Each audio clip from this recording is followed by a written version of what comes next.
안녕하세요. 박용덕입니다. 방문각 제7회 모의고사 31번부터 해설 강의 하도록 하겠습니다. 토지거래 허가구역에 대해서 틀린 것입니다. 토지거래 허가구역에 대해서 시험에 두 문제는 최소한 출제되죠. 1번 허가구역 지정은 공고한 날부터 5일 후에 효력이 발생한다. 예, 그렇습니다. 5일 후에 효력이 발생합니다.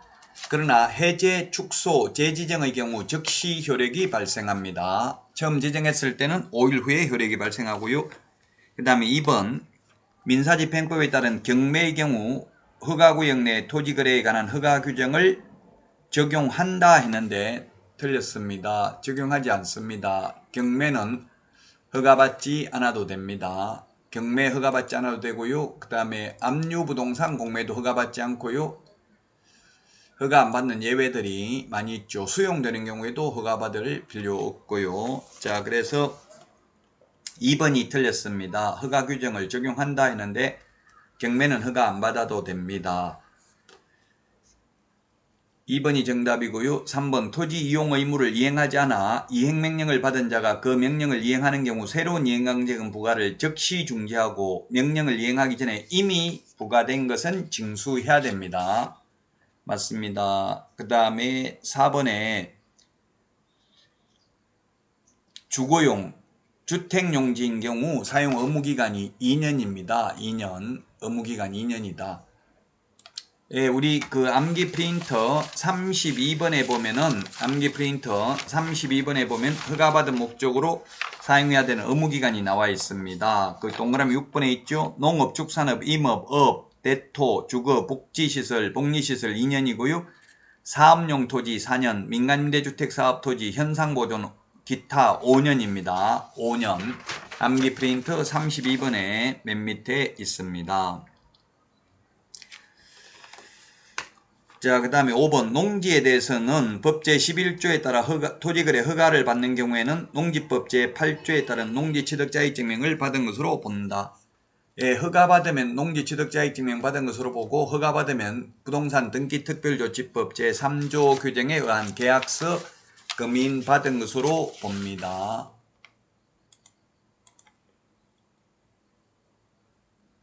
다음은 32번 문제 보도록 하겠습니다.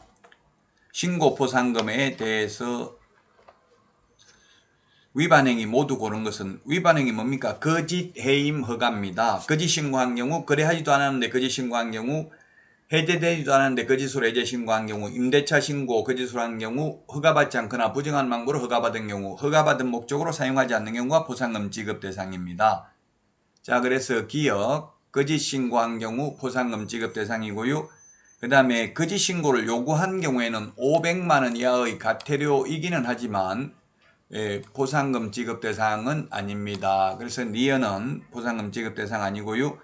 그 다음에 허가받은 목적대로 이용하고 있지 않는 경우에는 포상금 50만원이고요. 그 다음에 거짓 신고하도록 조장하는 자는 포상금 지급 대상 아닙니다. 거짓 해임 허가 포상금 지급 대상. 따라서 정답은 1번이 되겠습니다. 6가지입니다. 우리 암기 프린트 28번 맨 밑에 있습니다.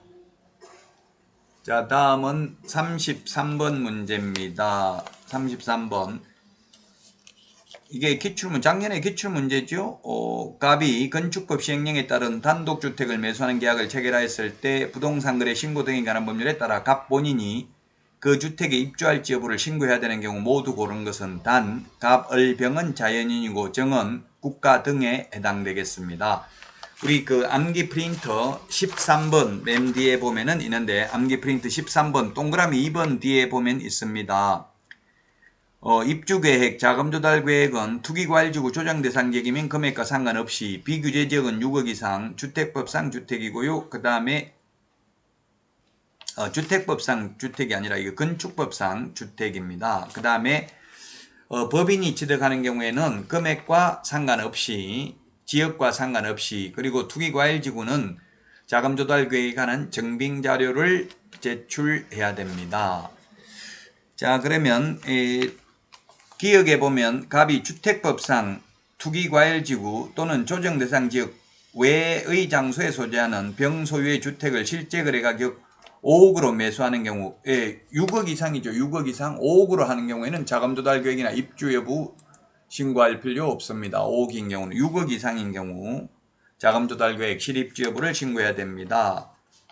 자, 그 다음에 미연의 갑이 주택법상 투기과일지구에서 소재하는 을소유 주택을 실제 거래가격 3억으로 매수하는 경우, 3억이라도 투기과일지구니까 자금 조달 계획 실입주 여부 신고해야 되죠.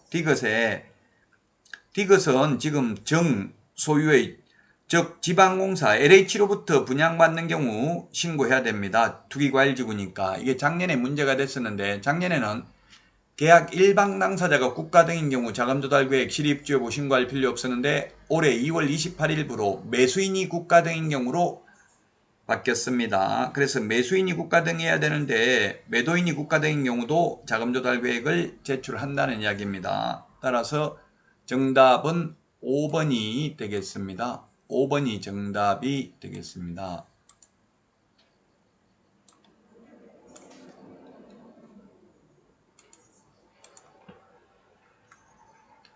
자, 다음은 34번 문제입니다. 토지거래 허가와 관련된 선매제도에 관한 설명으로 옳은 것입니다. 선매제도. 먼저 사는 게 선매죠. 먼저 사는 게 선매입니다.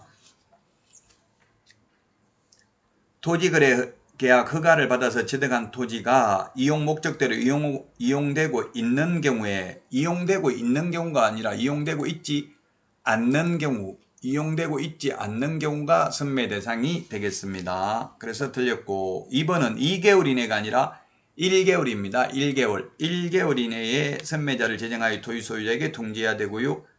3번 선매자로 지정된 자는 그 지정일로부터 15일 이내에 매수가격 등 선매 조건을 기재한 서면을 토지 소유자에게 통지하여 선매 협의 착수 시작해야 됩니다. 3번이 정답이 되겠습니다. 4번 선매자가 토지를 매수하는 경우의 가격은 토지 소유자의 매입 가격을 기준으로 한다. 매입 가격이 아니라 감정 가격이죠. 매입 가격 X입니다. 불허가처분을 받아서 매수 청구할 때 매수가격은 공시지가고 선매가격은 감정가격이라는 점을 주의해야 되겠습니다. 감정가격은 시세죠. 자, 그 다음에 5번 선매 협의가 이루어지지 아니한 때에는 토지거래계약에 관한 허가 신청에 대하여 허가 또는 불허가처분을 해야 됩니다. 무조건 불허가처분을 해야 되는 건 아닙니다. 지체 없이 허가 또는 불허가처분을 해야 됩니다. 자, 다음은 35번입니다. 농지법에 대해서 틀린 것입니다. 1번 경매로 농지를 매수하려면 매수신청시 X네요. 매수신청시가 아니라 매각 허가 결정기일까지 농지 취득자의 증명을 제출해야 됩니다. 매각 허가 결정기일까지. 매수신청시라고 해서 1번이 틀렸습니다. 매수 신청시가 아니라 매각 허가 결정기일까지 농지 취득자의 증명을 제출해야 됩니다. 2번 개인이 소유하는 임대농지의 양수인은 농지법에 따른 임대인의 지위를 선계한 것으로 보고요. 대항력이 있기 때문에. 3번 농지 전용 협의를 마친 농지를 취득하려는 자는 농지 취득자의 증명 발급받을 필요 없다. 농지 전용 협의의 경우 농지 취득자의 증명 받을 필요 없습니다. 농지 전용 허가는 받아야 됩니다. 그러나 협의를 마친 경우는 안 받아도 됩니다. 자, 그 다음에 4번 농지를 취득하려는 자가 농지에 대한 매매계약을 체결하는 등으로 농지에 관한 소유권 이전 등기 청구권을 취득하였다면 농지 취득자의 증명 발급 신청권을 보유하게 되겠습니다. 농지법에 있는 내용입니다.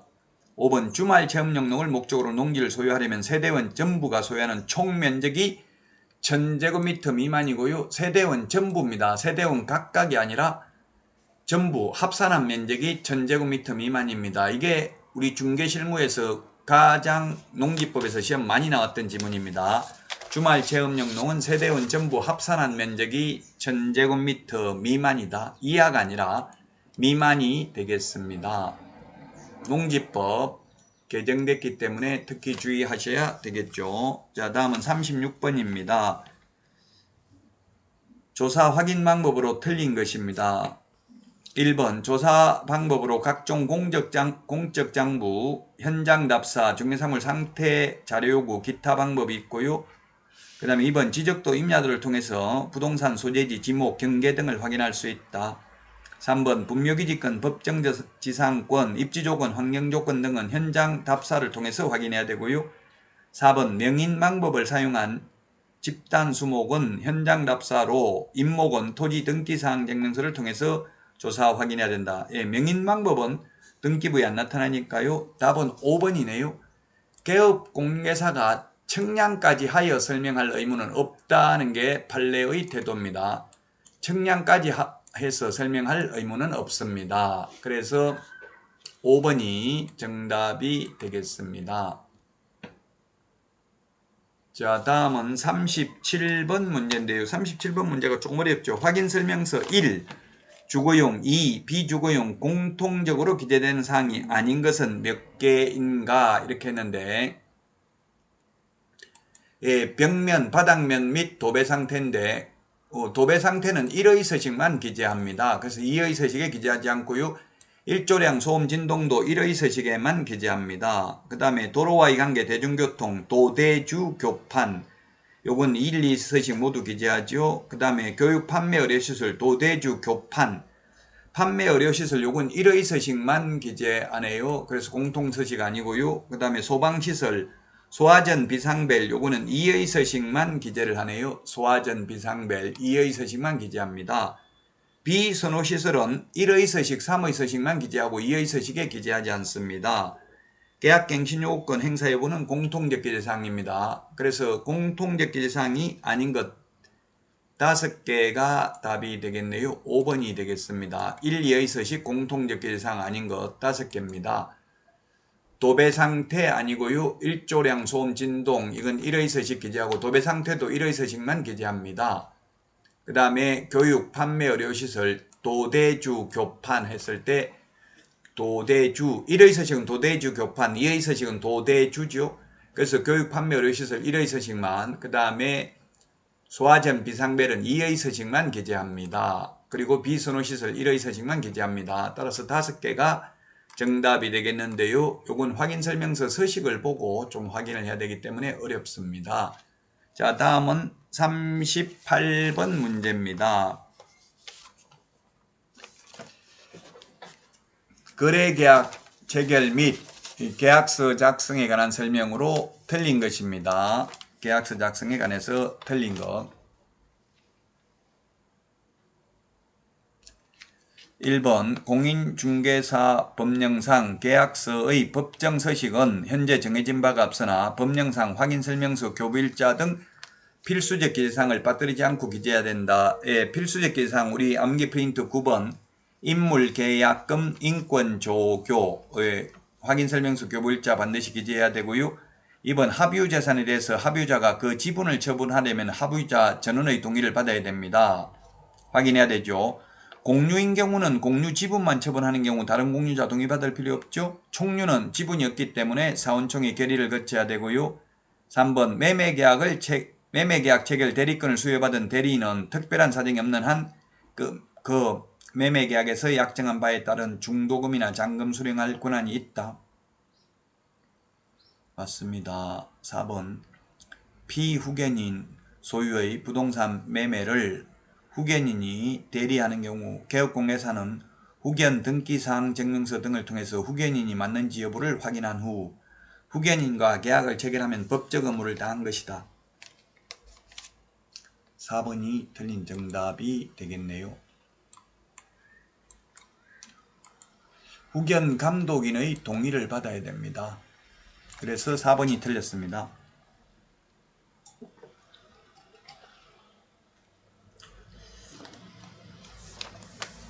5번 잔금 지급일에 계약서를 재작성함에 있어 중개 의뢰인의 요청에 따라 제한물권 사항을 다시 기재하도록 하였다면 개업공개사는 중개상물의 권리관계를 다시 확인하여야 할 의무가 있다. 네, 계약서 다시 작성하면 잔금 지급일에 계약서 다시 재작성하면은 계약서 작성 당시에 권리관계 확인해야 되겠죠. 중간에 은행 융자를 뺐는지 이런 걸 확인해야 될 것입니다. 자, 그래서 4번이 틀린 정답이 되겠습니다. 자, 다음은 39번입니다. 39번. 주택이 A고 상가가 B네요. 옳은 것은 주택임대차보호법하고 상가금융임대차보호법 옳은 것입니다. 옳은 것. 기억 A. 주택임대차보호법 B. 상가금융임대차보호법 최단기 존속기간 있지만 최장기 존속기간은 없다. 맞습니다. 최단기 존속기간은 주택은 2년, 상가는 1년이죠. 최장기는 없고요. 그 다음에 니은 묵시적 갱신된 경우 임대차 존속기간은 주택은 2년, 상가는 10년이 아니고 상가는 1년입니다. 그래서 니은은 틀렸고요. 디귿 주택 임대차보호법, 상가금 임대차보호법 모두 차임 또는 보증금 정액 청구는 금액과 횟수 제한이 있다. 1년에 한 번밖에 못 올리고요. 5%밖에 못 올립니다. 근데 감액은 상한과 횟수 제한 없습니다. 디귿은 맞네요. 리얼은 주택 상가 법이 적용되기 위해서는 환산보증금이 일정 범위 내야 된다. X네요. 주택은 환산보증금 없습니다. 상가만 환산보증금이 서울에서 9억 이하, 과밀억제권역 6억 9천, 광역시 5억 4천, 기타 지역 3억 7천 이하인 경우 원칙적으로 적용됩니다. 그래서 주택은 환산보증금 없습니다. 미음 A가 주택이고요. B는 상가인데 확정일자 받은 경우 우선면제권, 임차권 등기명령제도 사실상 혼인관계에 있는 자의 임차권 지위 승계 사실로는 오직 주택만 보호됩니다. 상가는 보호되지 않습니다. 그래서 옳은 것은 1번이 정답이 되겠네요. 기억, 디귿 두 개가 옳은 내용이 되겠습니다. 자, 다음은 40번 문제 보도록 하겠습니다. 민사집행법상 경매제도에 관한 설명으로 틀린 것입니다. 1번 차순위 매수신고는 그 신고액이 최고가 매수신고액에서 그 보증금을 뺀 금액을 넘는 때에만 할 수 있습니다. 차순위가 2등이죠?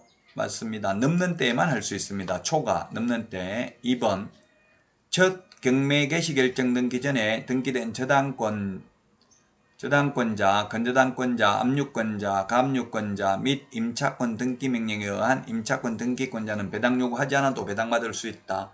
예, 당연 배당 채권자입니다. 등기사항 증명서 등을 통해서 채권 금액을 확인할 수 있기 때문에요. 그 다음에 3번 법원은 매수인이 대금을 다 낸 뒤 6개월 이내에 신청하면 채무자, 소유자 또는 대항력 없는 점유자에 대해서는 부동산을 매수인에게 인도하도록 인도명령을 할 수 있습니다. 명도소송을 안 하고 인도명령을 할 수 있습니다. 명도소송하려면 소송기간 최소한 2~3개월 이상 걸리고 최소한 변호사비도 비용도 뭐 한 300만원 이상 들어갑니다. 그런데 인도명령은 곧바로 판사에게 인도명령 신청하면 되는데 정당한 권한에 의해서 매수인에게 대항할 수 없는 점유자만 인도명령의 대상이 되겠습니다. 자, 그 다음에 4번 허가할 매수가격의 신고가 없이 매각길이 최종적으로 마감된 때에는 법원은 최저 매각 가격을 상당히 낮추고 재매각기를 정하여 재매각을 실시해야 된다. X네요. 이걸 재매각이라 하지 않고 새매각이라고 합니다. 새매각, 재매각이라고 해서 X가 되겠습니다. 유찰돼서 새매각을 할 때는 상당한 금액을 저감해야 됩니다. 예를 들면 1억보다 높게 써낸 사람 중에서 1등 뽑겠습니다 했는데 1억 이상 써낸 사람이 한 명도 없으면 유찰됐다고 하죠. 유찰되면 상당한 금액을 저감합니다. 전차 매각 가격에서 20% 또는 30%를 깎아줍니다. 그러나 매각 불허가 결정을 받아서 새매각을 하는 경우 또는 매각 잔대금을 내지 않아서 실시하는 재매각의 경우는 가격을 깎아주지 않습니다. 그래서 여기서는 재매각이 아니라 새매각입니다. 4번이 틀린 정답이고요. 5번 매각 허가 결정에 대하여 항고를 하고자 하는 사람은 보정으로 매각 대금의 10분의 1에 해당하는 금전 또는 법원이 인정하는 유가증권을 공탁하여야 한다. 예, 매각 대금의 10분의 1입니다. 항고 보증금은 매각 대금의 10분의 1이고 매수 보증금은 최저 매각 가격의 10분의 1. 이게 시험에 가장 많이 출제되었죠. 그래서 4번에는 정답이 4번이 되겠습니다. 여러분 수고 많으셨습니다. 다음 시간에 찾아뵙겠습니다. 구독, 좋아요, 알림 설정 해주시면 감사하겠습니다. 안녕.